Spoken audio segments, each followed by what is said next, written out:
방금 우리가 읽은 시편 84편에는 하나님의 집을 사모하는 성도들의 이야기가 나옵니다. 하나님의 집은 하나님이 거하시는 곳이죠.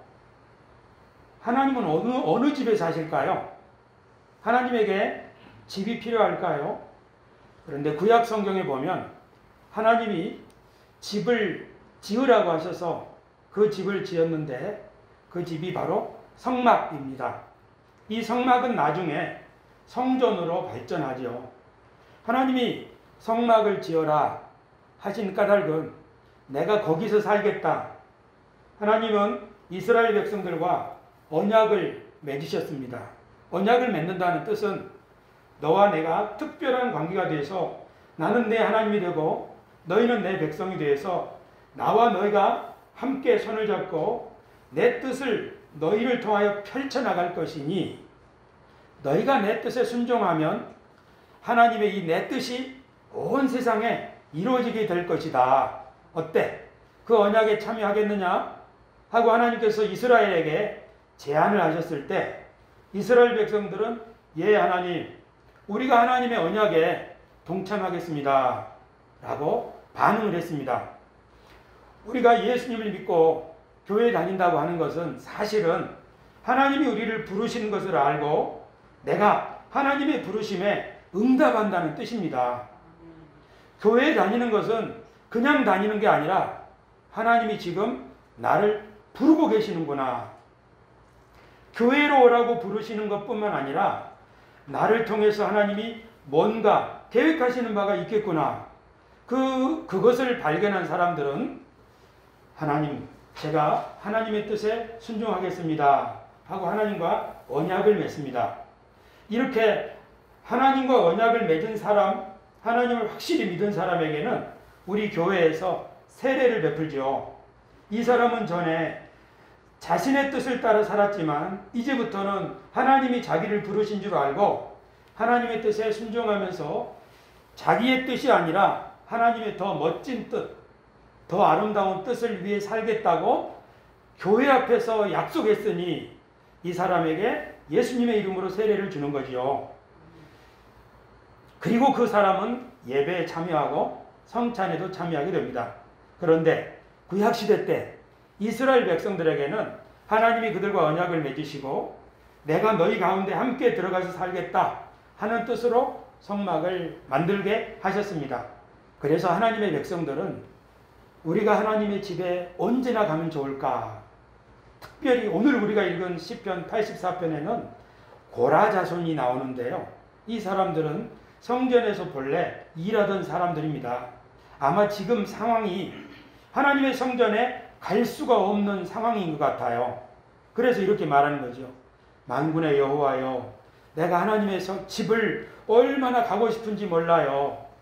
참새도 하나님의 집에 자기 집을 짓고 제비도 하나님의 집에다 자기 새끼들 보금자리를 얻었지 않습니까? 내가 주님의 집에 가고 싶어하는 그 간절한 마음을 고백하고 있습니다. 고라 자손이 하나님의 집에 가고 싶어하는 이유는 주의 집에 있는 사람들은 항상 하나님을 찬송할 거 아닙니까? 하나님을 찬송하면서 주님의 얼굴을 볼 때 그 사람들은 마음에 힘을 얻을 것 아닙니까? 마음에 힘을 얻는 그 사람들은 우리식으로 말하면 은혜 받은 사람들, 성령의 충만함 받은 사람들, 그 사람들은 눈물의 골짜기를 지나갈 때에 거기서 샘이 솟아나고 거기서 이른비를 하나님이 내려주시지 않습니까? 그러니까 하나님의 얼굴을 비옵는 사람들, 하나님께 힘을 얻는 사람들, 그 사람들이 얼마나 복이 있는가요? 그렇게 고백하는 거죠. 고라 자손의 마음의 고백은 더 간절합니다. 하나님, 제가 하나님의 집에서 딱 하루만 머무를 수 있다면 다른 곳에서 천날 지내는 것보다 더 좋겠습니다. 주님의 뜰에 하루 머물면서 하나님께 예배할 수 있다면 다른 곳에서 천날, 아니요, 주님의 집에 문지기로 그것만으로도 난 좋겠습니다. 그렇게 고백하는 거죠. 이렇게 하나님을 간절히 찾는 사람들은 하나님을 어떤 분이라고 믿느냐 하면 만군의 하나님 주님은 해요 방패십니다. 해, 태양이지요. 태양이 뭡니까? 온 세상에 빛을 비추어서 만물이 살아나게 하는 거죠. 화산이 폭발해서 하늘에 구름이 가득 낀다면 이 세상의 만물은 시들어지고 말 것입니다. 여호와 하나님은 해요, 이 말은 하나님은 모든 만물에게 생명을 공급하시는 분입니다. 하나님은 방패십니다. 이 말은 전쟁 같은 위급한 상황에서 우리를 보호해 주십니다. 성도들은 하나님의 전에 가기를 사모하고 그 하나님이 우리들에게 생명을 공급하시는 분, 그 하나님이 우리들을 지켜주시는 분이라고 믿고 있습니다. 특별히 이 시편의 성도들은 고백하기를 만군의 여호와여 이렇게 고백하는 거죠. 이 만군이라고 하는 말은 굉장히 큰 군대입니다. 하나님은 굉장히 큰 군대를 거느리시는 왕이란 뜻이지요. 하나님이 거느리시는 군대, 하늘에 있는 천군과 천사를 의미하지요. 하나님의 군대 앞에 누가 설 수 있겠습니까? 이 말은 만군의 여호와를 믿는 신앙은 하나님이 이 세상 모든 것을 다스리고 주관하시는 분이라는 뜻입니다. 그렇기 때문에 그 하나님을 사모하고 그 하나님의 집에 가기를 그렇게 원했던 거지요. 그런데 이렇게 하나님을 기뻐하는 사람이 있는 반면에 성경은 뭐 하나님을 예배하고 하나님을 찾는 거 그게 뭐 별거야? 이렇게 하나님을 기뻐하는 사람을 가볍게 여기는 사람들에 대해서 성경은 말하기를 저주를 받을 사람이라고 엄하게 말하는 거지요. 그 대표적인 인물이 에서입니다. 아버지가 이삭이지요. 그 할아버지는 아브라함이지요. 아브라함은 하나님과 언약을 맺고서 아들 이삭에게 하나님이 나에게 언약을 주셨다. 너는 하나님의 언약에 동참할 믿음의 아들이다. 너로 말미암아 천하 만민이 복을 받을 것이다. 이삭은 죽을 때 자기 아들들에게 그렇게 복을 주었죠. 이삭은 쌍둥이 아들 에서와 야곱에게 그렇게 복을 주었죠. 그래서 에서와 야곱은 자기 아버지 이삭, 할아버지 아브라함 그들이 하나님과 언약을 맺어서 우리 가문은 하나님의 언약에 동참한 가문이다. 하나님이 이 세상을 주관하시는데 그 하나님이 우리 가문을 통해서 그 뜻을 이루실 것이다. 야, 얼마나 대단한 거야? 이런 믿음을 가지고 있었지요. 그런데 에서는 달랐습니다. 에서는 자기가 장자이지만 그래서 아버지의 축복이 자기를 통해서 이어질 것이지만 그것을 대수롭게 생각지 않았습니다. 그래서 어느 날 사냥하고 돌아와서 자기 동생이 팥죽을 만들어 먹고 있는 걸 보고 야, 팥죽 좀 다오 하면서 동생이 말하기를 형, 그러면 장자의 명분 내게 팔아.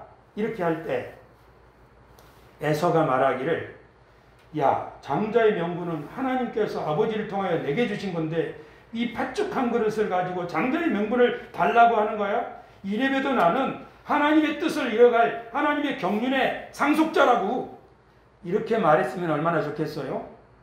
근데 에서는 그렇게 말하지 않고 지금 배고파 죽겠는데 장자의 명분이 무슨 소용이냐? 그래 네가 형해라. 그런 거죠. 그런데 성경은 이 에서의 행동을 어떻게 평가했는가 하면요. 히브리서에 이렇게 말했어요. 음행하는 자와 혹 한 그릇 음식을 위하여 장자의 명분을 판 에서와 같이 망령된 자가 없도록 살피라. 뭐라고 말하는 거죠? 에서는 음식 한 그릇 때문에 장자의 명분을 가볍게 여기고 팔아버렸다. 그런데 그 행동은 어떤 행동이냐면 망령되다. 제가 사전을 찾아보니까 망령되다는 말은 헬라어로 선을 넘다 하는 뜻입니다. 하나님께서는 우리들에게 선을 그어주셨어요. 여기는 거룩한 땅이니 여기는 함부로 넘어서는 안 된다. 이 사람은 거룩한 사람이니 함부로 건드리면 안 된다. 그렇게 해요. 그런데 어떤 사람들은 그 선을 그냥 쉽게 넘어버리는 거죠. 이게 뭐야? 하고 넘어버리는 거죠. 망령된 사람들은 사실 하나님의 경륜이나 하나님의 약속 그런 것을 개의치 않고 사는 거예요. 하나님 어디 있어? 그렇게 사는 거죠.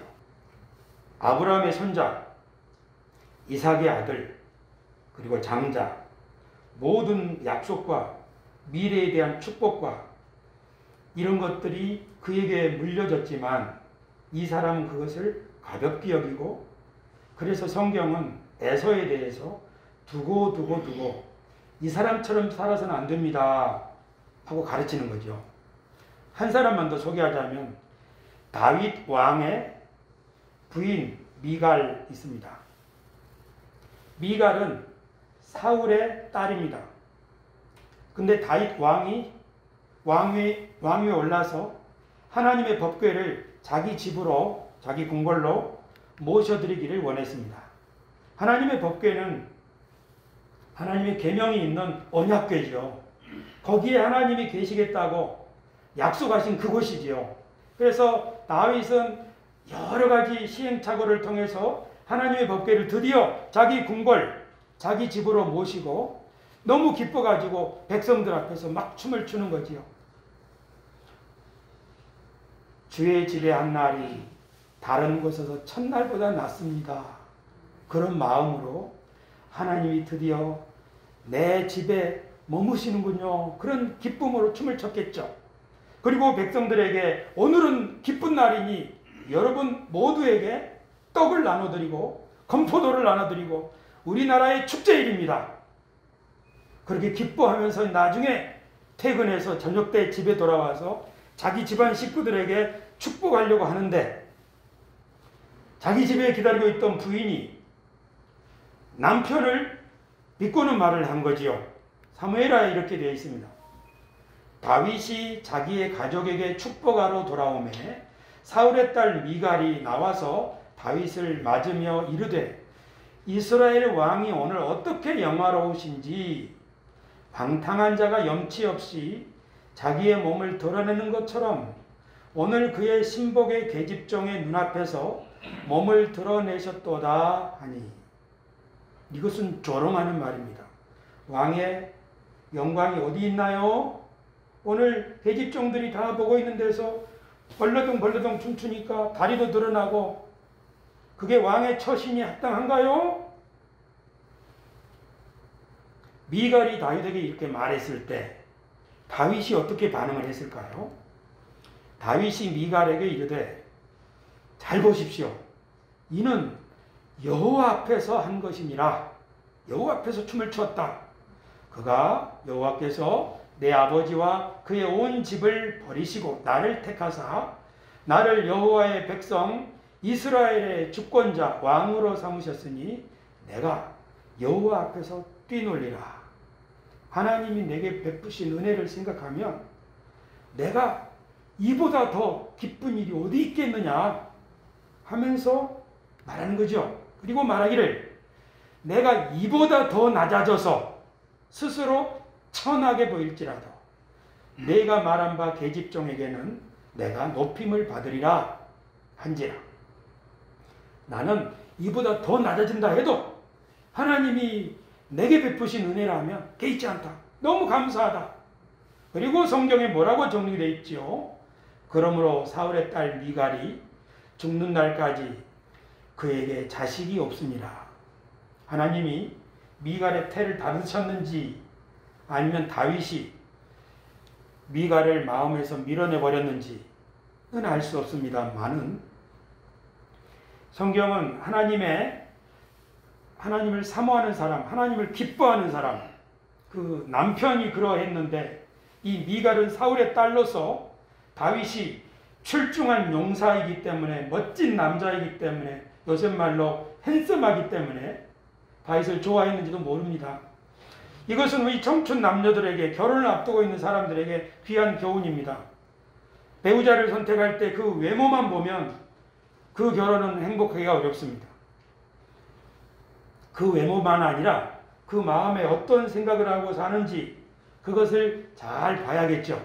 미갈은 다윗의 용맹함은 봤겠지만 다윗의 마음속에 얼마나 하나님을 사랑하는지 그것을 헤아리지는 못했습니다. 껍데기만 좋아하는 거죠. 그래서 미갈은 하나님의 은총에서 배제되었다는 것을 우리는 생각해 볼 수 있습니다. 교우 여러분, 사람은 말로도 보여주지만 행동으로 더 크게 말하는 거지요. 다윗이 모든 백성 앞에서 막 춤을 출 때 모든 백성들이 다윗을 보면서 무슨 생각했겠어요? 아, 우리 왕 다윗은 하나님을 너무너무 사랑하나 보다. 그러니까 저렇게 법궤 앞에서 춤을 추는 것 아니겠어? 하고 모든 백성에게 다윗이 하나님을 향한 사랑과 믿음을 알릴 수 있는 그런 계기가 되었다고 저는 믿습니다. 교우 여러분, 명예의 전당이라는 말이 있습니다. 미국 여자 프로골프에서 명예의 전당이 있습니다. 여자 프로골프의 훌륭한 성적을 나타낸 사람들을 기리는 것이지요. 명단을 올려놓고 있는데 우리나라의 박세리 선수가 2007년에 그리고 박인비 선수가 2016년에 LPGA 명예의 전당에 이름이 올랐습니다. 축구도 그리고 예술 분야 각 분야의 명예의 전당에 이름을 올리는 그런 일들이 있습니다. 그런데 성경을 보면 신앙 명예의 전당이 있습니다. 히브리서 11장에는 하나님의 마음을 흡족하게 한 사람들, 하나님이 의로운 자라 인정한 사람들, 이 세상에서 어떤 어려움이 다가온다 할지라도 구차하게 목숨 건지려고 배반하지 않는 사람들, 세상이 감당하지 못하는 위대한 믿음의 사람들의 이름을 기록한 장이 히브리서 11장에 있는데 그 명단이 한 사람 한 사람 나와 있는데요. 그 중에 한 사람 모세에 대해서 이렇게 말씀합니다. 우리 다 같이 한번 읽어보실까요? 시작. 믿음으로 모세는 장성하여 바로의 공주의 아들이라 칭함받기를 거절하고 도리어 하나님의 백성과 함께 고난받기를 잠시 죄악의 날을 누리는 것보다 더 좋아하고 그리스도를 위하여 받는 수모를 애굽의 모든 보화보다 더 큰 재물로 여겼으니 이는 상 주심을 바라봄이라. 아멘. 신앙 명예의 전당에 오른 모세는 어떻게 신앙 명예의 전당에 올랐는가? 그 사람은 파라오의 공주의 아들이라는 칭호를 거부하고 하나님의 백성들과 고난받기를 좋아하고 잠시 죄악의 낙을 누리는 것보다 그 백성과 함께 있기를 좋아하고 그리스도를 위하여 받는 수모라고 하는 것은 곤욕, 수치스러운 일, 그리고 남에게 무시당하는 일, 그것을 애굽의 모든 부하보다 더 큰 재물로 여겼다. 그런데 그 이유는 상 주시는 일을 바라보았기 때문이다. 교우 여러분, 모세는 무슨 수치를 당했습니까? 왕자로 태어나서 왕자로 대접을 받고 자라다가 80살에 애굽에 왔을 때 그 사람은 나갈 때는 왕자의 신분이었지만 돌아올 때는 나이든 목동이죠.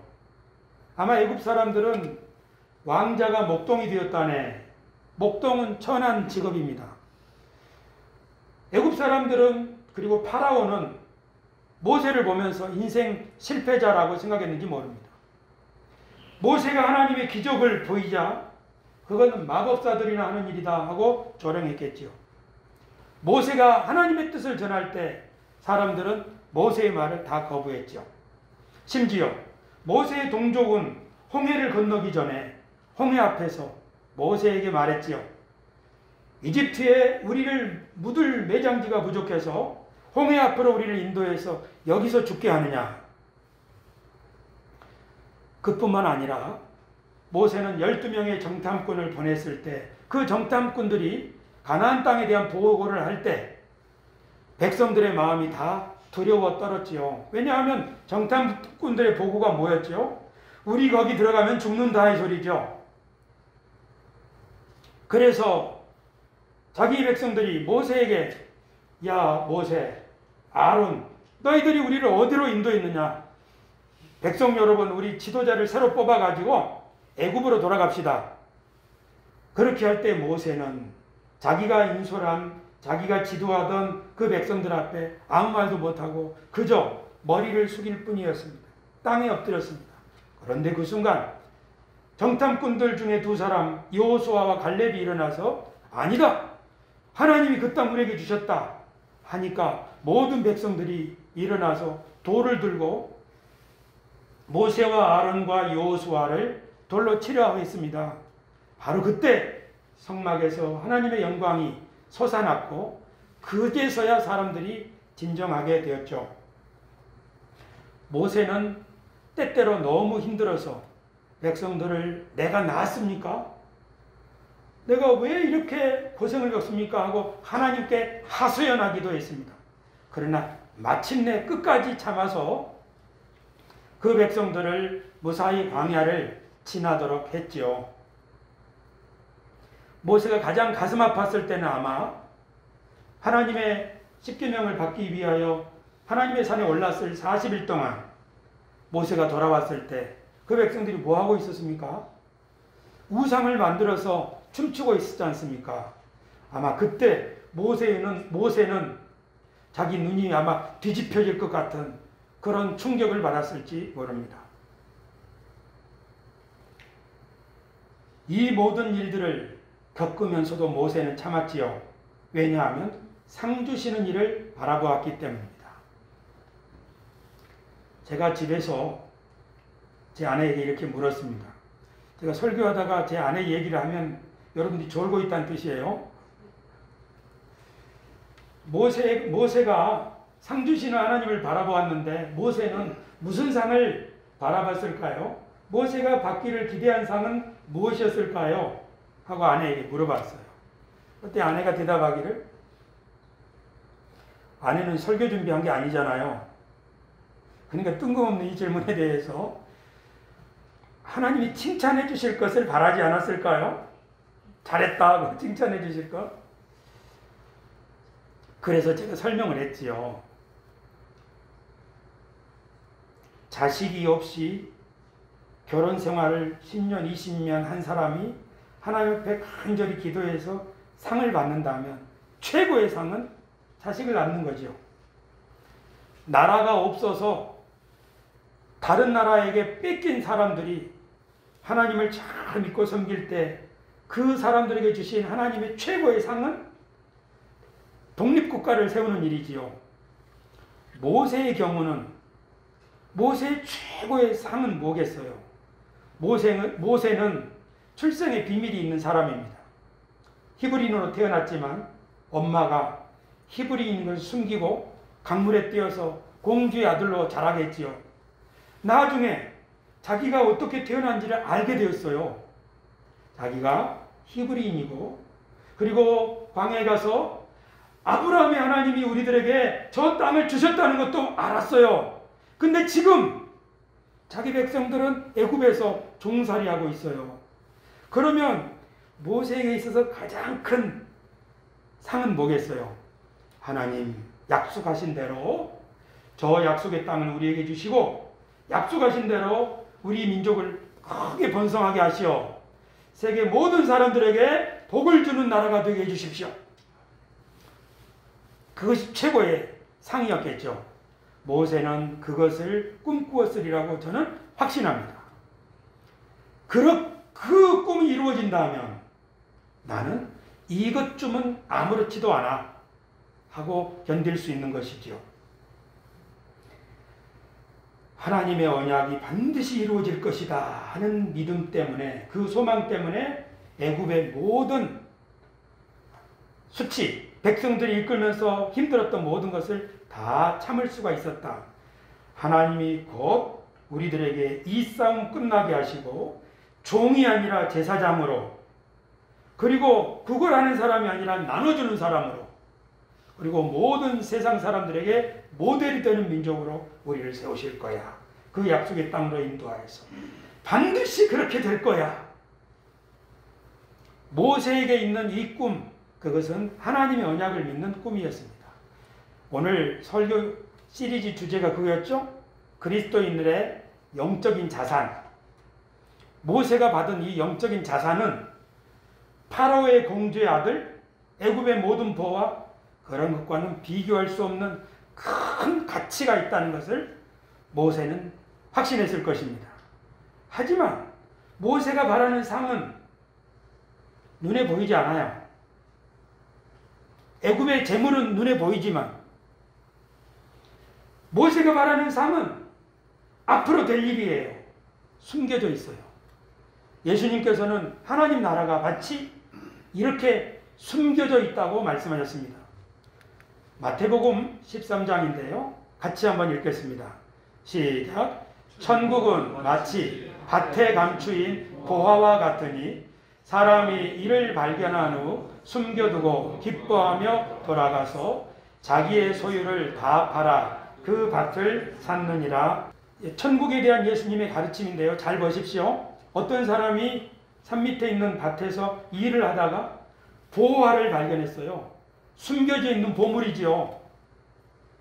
그럼 어떻게 해야 됩니까? 나무밭에서 일하다가 거기에 묻혀있는 보물을 발견했어요. 그럼 이 사람 어떻게 해야죠? 오늘날 같으면 집 그 밭 주인에게 당신 밭에 이런 보물이 숨겨 있습니다 하고 말해야 되는 거 아닌가요? 그러나 예수님은 그런 도덕적인 가르침을 주려고 이 말씀을 하신 것이 아니라 선택과 결단, 감춰져 있는 하나님 나라에 대한 비밀, 이런 것들을 말씀하시려는 거예요. 그러니까 하나님 나라가 얼마나 가치 있는 것인지, 하나님 나라의 비밀을 알고 나면 자기 모든 것을 팔아서라도 그 비밀을, 그 나라를 물려받기를 원하는, 그것이 하나님의 나라다. 누가 자기 모든 소유를 버리고 그 밭을 샀을까요? 예수님의 제자들. 그들은 예수님을 보고 예수님의 말씀을 듣고 자기 모든 소유를 버리고 예수님을 따랐습니다. 왜냐하면 이 예수님이 바로 우리들에게 주시는 하나님의 구원자시구나. 이 예수님이 우리들에게 하나님 나라를 주시겠구나. 이 예수님이 우리에게 주시는 것은 이 세상이 주는 것과 다르겠구나. 이 예수님으로부터 우리가 받을 영적인 자산, 그 자산은 이것과 내 집과 내 배와 비교할 수가 없겠구나. 그 확신이 들었기 때문에 모든 걸 버리고 예수님을 따랐습니다. 하나님 나라의 비밀은 숨겨져 있는데 어떤 사람은 그 비밀을 발견하고 모든 걸 버리고서라도 그것을 받기를 원했죠. 그래서 하나님 나라는 밭에 감추인 보화와 같다. 히브리서 11장에 나오는 믿음의 전당에, 신앙 명예의 전당에 오른 사람들은 바로 그 하나님의 경륜, 하나님의 언약, 하나님이 우리들에게 이런 걸 약속했구나. 하나님이 장차 우리에게 이런 걸 주시겠구나. 그걸 봤기 때문에 세상에서 제시하는 빛나는 것들을 물리치고 하나님이 우리에게 주신 언약을 받아서 그 하나님이 우리에게 주시는 자산, 그 유업, 거기를 받아야 되겠다고 확신했던 사람들입니다. 그 사람 중에 사도 바울이 이렇게 고백했습니다. 예수 그리스도가 우리에게 주신 하나님의 보화인데 나는 질그릇 같은 사람인데 내 안에 예수 그리스도를 모시게 되었다. 이 예수 그리스도는 하나님의 비밀이고 이 예수 그리스도는 하나님의 모든 뜻이 이루어지는 최종 완성자시다. 사도 바울은 예수님을 통하여 하나님의 경륜을 깨달았습니다. 자기가 비록 세상에서 성취한 것들이 빛난다 할지라도 예수님을 알고 예수님을 아는 지식과 비교해 본다면 예수님이 보화라면 자기가 세상에서 이룬 업적은 오물, 배설물 정도로 그렇게 가치 없는 것이라고 자기가 발견한 하나님의 비밀이 그렇게 가치 있는 것임을 사도 바울은 확신했습니다. 교우 여러분, 사도 바울은 예수 그리스도께서 어떻게 하실 분이기 때문에 그렇게 모든 것을 버리고서라도, 아니 죽는다 하더라도 그 하나님의 복음, 하나님의 경륜을 증거했을까요? 예수님은 장차 어떻게 하실 분일까요? 사도 바울은 예수님이 장차 무슨 일을 하실 것을 기대했을까요? 왜 그렇게 예수님을 증거했을까요? 에베소서 1장을 보면 하나님이 태초부터 계획을 가지셨는데 그 하나님의 위대한 경륜이 예수 그리스도를 통하여 이루어지게 되는데, 이 예수 그리스도 안에서 하늘에 있는 것과 땅에 있는 것을 하나로 통일하신다. 이것이 하나님의 계획이라고 말했습니다. 하늘에 있는 것과 땅에 있는 것이 하나로 통일된다는 말은 하늘에 있는 것이나 땅에 있는 것이 똑같아진다는 뜻입니다. 하늘에 뭐가 있습니까? 하나님의 보좌가 있지요. 예언자들이 환상 가운데 하늘을 보았는데 그 하늘에서 하나님의 보좌가 있고 24 장로들이 둘러있고 수많은 천군 천사가 하나님을 경배하고 있습니다. 하늘에서는 어떤 일이 벌어지고 있나요? 하나님이 말씀하시면 하나님의 뜻을 순종하는 모든 천군 천사들이 하나님의 뜻을 따르고 있지요. 그 빛나는 영광이 하늘의 영광입니다. 근데 땅은 다릅니다. 땅은 하나님의 경륜을 알지 못하는 사람들이 자기 생각대로 살다 보니까 땅은 아직도 여러 곳에 공허와 혼돈, 무질서가 있습니다. 오늘 우리 이장로님이 우크라이나를 위해서 기도해 주셨는데요. 우크라이나가 폐허가 되었습니다. 주중에 뉴스 사진을 봤는데 한 아내가 남편을 전장으로 보내면서 우크라이나 군인 부부지요. 그 아내 얼굴이 얼마나 가련한지, 자기 남편을 보내면 죽을지 살지 모르는 거 아닙니까? 우리나라의 경유값이 휘발유값보다 더 비싸지리라고 누가 상상이나 했겠어요. 전쟁의 여파입니다. 전쟁의 여파가 더 무서운 것 중에 하나는 아프리카의 식량이 부족해지고 그래서 많은 사람들이 죽을 수도 있다는 보도입니다. 하늘에서는 하나님의 뜻이 완벽하게 이루어지고 있지만 이 땅에서는 아직 아닙니다. 그런데 예수 그리스도를 통하여 하늘과 땅이 하나로 통일된다. 즉 하늘에서 이루어진 하나님의 뜻이 이 땅에서도 이루어지게 된다고 사도 바울은 확신했습니다. 하나님이 사도 바울에게 그것을 깨닫게 해주셨습니다. 전에는 예루살렘에 있는 이스라엘 백성들만 하나님을 섬겼지만 이제 온 땅에 있는 모든 백성들이 하나님을 경배하는 때가 올 것이며 이제는 하나님을 아는 지식이 온 땅에 충만해질 것, 그것을 사도 바울은 확신했습니다. 이것이 바로 예언자들이 하늘로부터 내려오는 새 예루살렘이 이 땅에 임하게 되는 환상입니다. 그리스도인들은 사실 이 언약, 이 약속을 바라보는 사람들입니다. 교우 여러분, 우리들은 무엇을 희망으로 가져야 할까요? 솔직히 말해서 우리들은 전에 예수님 잘 믿으면 생활 가운데 복을 받고 죽으면 천국에 갈 것이다. 그런 믿음을 가지고 살아왔습니다. 그 믿음이 우리를 여기까지 인도했습니다. 그런데 성경을 더 자세히 보니까 예수님을 믿으면 하나님으로부터 성령을 받아서 우리 마음에 새 힘을 얻고 오늘 말씀처럼 눈물의 골짜기를 지나도 그곳에 샘이 솟아나게 하고 그들에게 하나님이 이른비로 복을 채워주시는구나. 맞습니다. 그리고 예수님이 장차 온 세상을 하나님 나라처럼 하늘과 땅이 하나 되는 그런 세상을 우리에게 주실 것이다. 온 세상의 사람들이 다 하나님을 경배하는 때가 올 것이다. 그런 믿음이 우리 안에 있게 될 때 우리는 영적인 자산이 늘어나는 것이죠. 여기 여러분, 자산이 무엇입니까? 자산이 많은 사람을 부자라고 하죠. 자산을 불리는 활동을 경제활동이라고 하죠. 자산이 많은 국가는 순위를 매겨서 선진국 이렇게 정하지 않습니까? 우리 자산이 얼마나 개인들에게 맞느냐에 따라서 신용 등급이 정해지지요. 자산은 오늘 자본주의 경제체제 안에 살고 있는 우리 시대에 가장 강력한 영향을 미치고 있는 단어 중에 하나입니다. 그런데 이 자산 말고, 세상에 있는 이 자산, 머니, 이거 말고 영적인 자산이 있습니다.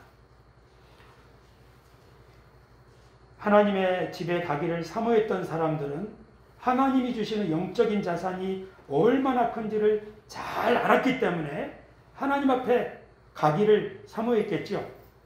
오늘 우리가 배웠던 신앙 명예의 전당에 올랐던 그 사람들도 하나님께서 우리에게 주신 자산과 이 세상의 자산을 비교해 볼 때 이 자산이 너무 가치 있고 너무 빛나고 너무 귀중하기 때문에 세상의 유혹이나 그런 자산들에 대해서 초월할 수가 있었겠죠. 예수님이 말씀하시기를 진리를 알지니 진리가 너희를 자유케 하리라. 그게 무슨 뜻일까? 오늘 말씀을 비춰보니까 진리를 알지니, 우리가 주님의 말씀 진리를 배우면서 예수 믿는 사람에게 하나님이 이런 복을 주시는구나. 하나님이 장차 우리에게 이런 세상을 물려주시고 그 세상에 우리들이 왕노하게 되는 거로구나. 진리를 배우면서 우리의 영적인 자산이 점점 커지면 커질수록 세상에서 우리가 집착하고 그렇게 얻기를 사모하고 그것 아니면 죽을 것 같이 생각했던 그런 것들로부터 벗어나게 되는구나. 그래서 자유를 누리는구나. 믿음의 그릇이 커지면 커질수록 우리의 염려의 크기는 작아질 줄로 믿습니다. 영적인 자산이 많아지면 많아질수록 세상의 염려 근심은 줄어들고, 그리고 베풀고 나눌 수 있는 하나님 백성들이 되는 거지요. 교우 여러분, 사도 바울은 말하기를 자기는 감옥에 있으면서도 우리는 가난하나 많은 사람들을 부유하게 하는 사람이다. 제가 좋아하는 찬송 가운데 그 사랑 얼마나 나를 부유하게 하는지. 하나님의 사랑이 우리한테 부어질 때 우리의 영적인 자산이 커지는 거죠. 하나님의 약속을 우리가 믿음으로 받아들이게 될 때 우리의 영적인 자산이 이렇게 커지는 거죠. 그래서 이 자산이 커지면 커질수록 왕들 앞에서도 주눅들지 않았던 사도 바울처럼 아그리빠 왕이여, 모든 사람이 나처럼 하나님의 이 영광에 동참하기를 원합니다 라고 죄수의 신분으로 말할 수 있는 거죠. 그러나 어떤 교회에게 예수님이 편지하시기를 라오디게아 교회야, 너는 스스로 부자라 부족할 것이 없다고 말하지만 네가 가난한 거, 벌거벗은 거, 네가 굶주린 것을 알지 못하느냐. 성경에 요한계시록에 나오는 라오디게아 교회는 부자 동네에 있어서 교회가 부유했습니다. 그러나 예수님은 그들의 영적인 자산의 크기가 신용 불량자 수준이라고 생각하셨던 것이죠. 우리 새소망 교회의 영적인 자산은 얼마나 될까요? 교우 여러분, 여러분이 가지고 있는 영적인 자산의 크기는 얼마나 되시나요? 이 세상에 자산가라는 말이 있습니다. 자산이 굉장히 많은 사람이죠. 살아가는 게 다르죠. 생각과 행동이 다르죠. 많은 자산을 소유했기 때문입니다. 그리스도인의 영적인 자산이 커지면 그 사람의 생각, 그 사람의 말이 달라집니다. 그가 꿈꾸는 게 달라집니다. 우리는 지금 하나님께 예배하면서, 하나님께 기도하면서, 하나님의 말씀을 사모하면서 우리의 자산이 점점 커지게 될 것입니다. 그러나 이것을 하지 않으면 우리가 비록 국민소득 3만 불 또는 4만 불 이렇게 계속적으로 물질적으로는 부해질지 모르나 영적으로는 가난해질 수 있습니다. 그렇게 되면 교회는 이 세상의 리더가 될 수 없습니다. 스스로 자기 신앙도 유지하기 어렵게 될 수도 있습니다. 그러니 우리 세수만교회 모두 다 하나님께 기도하고 하나님의 말씀을 사모하면서 하나님이 우리에게 주신 것이 무엇인지를 확실히 이렇게 확정해 갈 수 있게 되기를 예수님의 이름으로 축복합니다. 여기까지가 설교입니다. 사족을 하나 붙입니다. 지난 금요일 밤에 교회에서 또 기도했어요. 여기 서서 기도하죠. 저는 좀 살이 쪄가지고 기도할 때는 일어서서 기도하고 있습니다. 앉아서 기도하지 않고요. 일어서서 기도하는데 이번 금요일 날은 기도하는데 이 시편 84편 말씀 주의 집에 한 날이 다른 것의 첫날이 주의 집에 한 날이 다른 것의 첫날보다 뭐 그렇게 혼자 서서 기도하는 거죠. 왜냐하면 음악을 크게 틀어놨으니까 주의 집에 한 날이 하고 주님의 집에 머무는 사람들이 왜 그렇게 주님의 집에 머물기를 좋아했을까?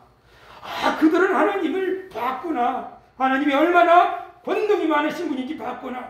그들만이 아니라 오늘 제가 설교한 내용들을 기도 가운데서 깨닫고 보니까 우리들의 영적인 자산이 이렇게 커질 때 하나님이 영광을 받으시고 하나님의 자녀답게 살아갈 수 있겠구나. 기도 끝나고 집에 갔더니 저희 아내가 이렇게 말해요. 오늘 앞에서 무슨 인디언의 고함 소리를 질렀나요?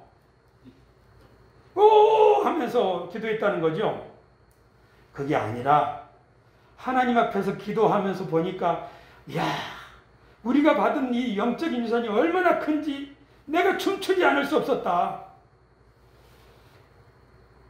우리 세수만교회 모든 교우들에게 이 영적인 자산이 많아질 수 있기를 진심으로 바랍니다. 그것은 하나님의 경륜이라고 하는 비밀을 알게 될 때 내 은행 계좌의 잔고와 상관없이 우리 인생과 우리 가정과 우리 교회를 위하여 하나님이 이런 미래를 예비해 놓으셨구나. 그렇다면 내가 이렇게 살아서는 안 되지. 그런 확신이 점점 커질 때에 우리 모든 교우들의 삶은 빛나는 삶이 될 줄로 믿습니다. 아멘. 할렐루야. 아멘. 그것이 성령 충만의 증거입니다. 아멘. 하나님이 여러분과 함께 하십니다. 하나님이 지금도 일하고 계십니다. 기도하겠습니다.